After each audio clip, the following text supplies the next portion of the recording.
تو میں یہ بات سمجھا رہا تھا، شریعت ان 3 اجزاء کے مجموعے کا نام ہے، اور بسا اوقات شریعت کے لیے ایک لفظ استعمال کیا جاتا ہے دین، اور قرآن کریم میں ہے ان الدین عند اللہ الاسلام، قرآن کریم میں ہے وَمَن يَبْتَغِ غَيْرَ الْإِسْلَامِ دِينًا، قرآن کریم میں ہے الْيَوْمَ أَكْمَلْتُ لَكُمْ دِينَكُمْ۔ ہمارے بہت سارے احباب دین کا معنی نہیں سمجھے تو مذاہب پر اعتراض کیا ہے، اور ہم نے دین کا معنی نہیں سمجھا تو مذاہب پر ہونے والے اعتراض کا جواب نہیں دیا۔ آپ کو یاد ہے میں نے تخصص کے طلباء کو سبق میں بھی کہا تھا کہ اگر میرے بیانات سنیں گے نا تو ہماری محور 2 لفظ ہیں، مخالف ہمارا عقیدہ سمجھا نہیں اعتراض کر گیا، اور ہمارے لوگ اپنا عقیدہ سمجھے نہیں تو جواب نہیں دے سکتے۔ اگر ہمارے عقائد کو مخالف سمجھتا اعتراض نہ کرتا، اور ہمارے سمجھتے تو جواب دے لیتے، تو دونوں فریق میں کمزوری ہے۔ حضرت نانوتوی رحمۃ اللہ علیہ کو سمجھے نہیں اعتراض کیا ہے، سمجھے نہیں تو جواب نہیں دیا۔ آج کل المحنت علی المفند یہ بعض اہل بدعت، اہل الحاد اور اہل ضلالت میں زیر باس لائے کہ یہ المحنت من گھڑت روایات کا الیاذ باللہ بلندہ ہے، اور یہ قرآن کریم کے خلاف میں کتاب ہے۔ میں کہتا ہوں المحنت کو سمجھ لیتے تو یہ بات کبھی نہ کہتے، اور ہمارے لوگ المحنت کو سمجھتے تو کھل کر جواب دیتے، وہ نہیں سمجھتے تو اعتراض کرتے ہیں، ہم نہیں سمجھتے تو جواب نہیں دیتے۔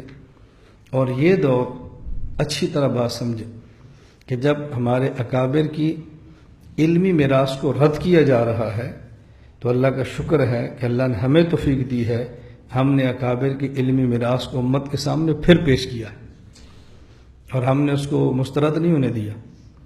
ابھی ملیشیا کے دورے پر میں تھا تو 2 مدرسوں کے دورہ حدیث کے سارے طلباء اور دیگر بعض جید مستند محتممین بڑے علماء اور بعض دوسرے صوبوں سے مزید علماء مشتمل ایک پوری جماعت تھی جنہوں نے 3 دن میں المحنت علی المفند پوری سبکن پڑھی ہے۔ ہمارے تبلیغ والے بزرگ فرمایا کرتے ہیں کہ کوئٹہ میں برف پڑتی ہے تو ٹھنڈی ہوائیں کراچی چلتی ہیں۔ وہ سمجھاتے ہیں کہ محنت کہیں کرتے ہیں نتیجہ کہیں نکلتا ہے۔ میں نے کہا المحنت کی آواز ہم نے پاکستان لگائی ہے اور پڑھی ملیشیا والوں نے، ٹھنڈی برف کہیں گری ہے، ٹھنڈی ہوائیں کہیں چلی ہیں، تو اللہ تعالیٰ تو کام لیتے ہیں۔ اور میں یہ بات اکثر کہتا ہوں، کام کے حوالے سے دل چھوٹا نہ کریں۔ ہمارا میدان ایک گاؤں، ایک تا قصبہ، ایک تحصیل، ایک ضلع، ایک ڈویژن، ایک صوبہ، ایک ملک اور ایک بر اعظم نہیں ہے۔ ہمارا میدان پوری دنیا ہے، اور ہم نے پوری دنیا میں کام کرنا ہے انشاءاللہ العزیز۔ ان الذین توفاهم الملائکۃ ظالمی انفسهم قالوا فیم کنتم قالوا کنا مستضعفین فی الارض۔ کتنے لوگ اپنے جان پہ ظلم کرتے ہیں، جگہ نہیں چھوڑتے، گناہ کرتے ہیں، دین کا کام چھوڑ دیتے ہیں، ہجرت نہیں کرتے، اور جب موت کا وقت آئے گا تو فرشتے پوچھیں گے فیم کنتم، تم کیا کرتے تھے، یہ تم نے کام کیوں نہیں کیا، جان بوجھ کر علم ہونے کے باوجود تم کیوں گنگے شیطان بنے، کیوں کام نہیں کرتے تھے؟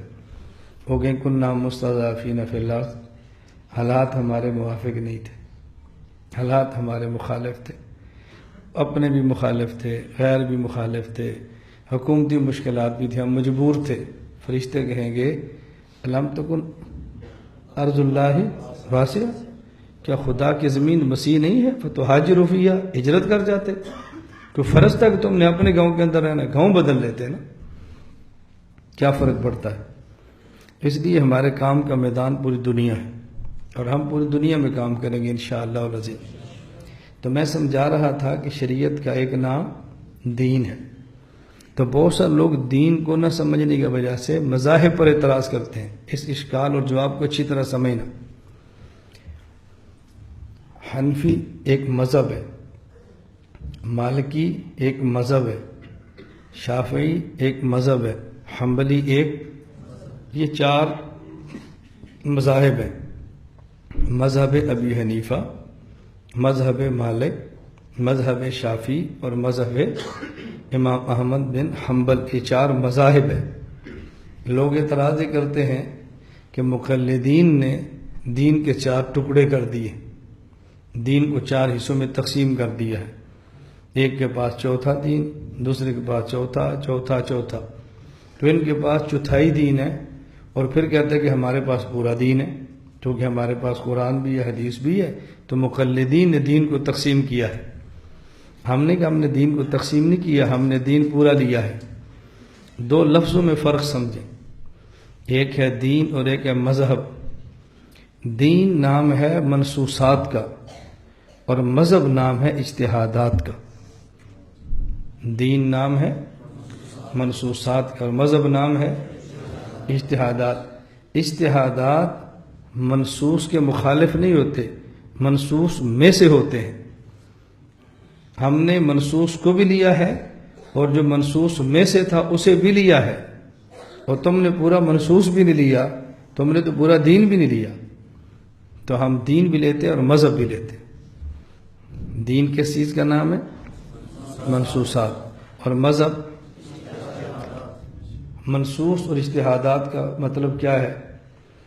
وہ مسئلہ جو قرآن کریم کی آیت کے اندر نظر آ رہا ہو، وہ مسئلہ جو حدیث پاک میں نظر آ رہا ہو، اسے کہتے ہیں کہ یہ مسئلہ منصوص ہے۔ منصوص کا معنی نص قرآن کے اندر ہے یا حدیث کے اندر ہے، یہ نص نون اور صاد کے ساتھ ہے۔ اور جو نظر نہ آ رہا ہو بلکہ مجتہد قرآن حکیم سے نکال کر پیش کرے، اسے کہتے ہیں کہ یہ مجتہد کا اجتہاد ہے۔ تو جو مسئلہ قرآن میں نظر آتا ہے وہ ایک ہوتا ہے، اور مجتہد جو اس سے نکالتا ہے وہ ایک نہیں ہوتا، وہ کبھی 2 ہوتے ہیں، کبھی 3 ہوتے ہیں، اور بنیاد ایک ہی آیت ہوتی ہے۔ ایک آیت سے مسئلہ نکل رہا ہوتا ہے، یہ بھی اور یہ بھی، اس لیے مجتہد کے سامنے دونوں مسئلے ہوتے ہیں۔ لا الہ الا اللہ، لا الہ الا اللہ، لا الہ الا اللہ، ما لنا رب سوا۔